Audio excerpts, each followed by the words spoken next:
Təhsil eksperti Rafiq Məmmədov deyir ki, bu təhsil modelində tələbələr həftənin 3 gününü auditoriyada birgə müzakirələr sərf edir, qalan 2 gün isə onlayn platformalar və süni intellektin köməyi ilə məsafədən araşdırma aparırlar.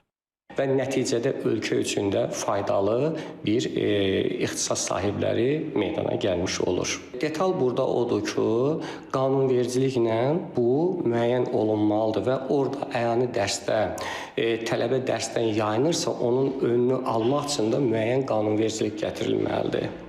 Yəni müəyyən qaydalar qoyulmalıdır ki, tələbə orada dərsdən yayınmasın.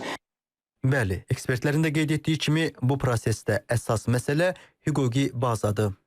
Biz bu istiqamətdə addımlar atarkən hüquqi baza gücləndirilməlidir, tənzimlənməlidir.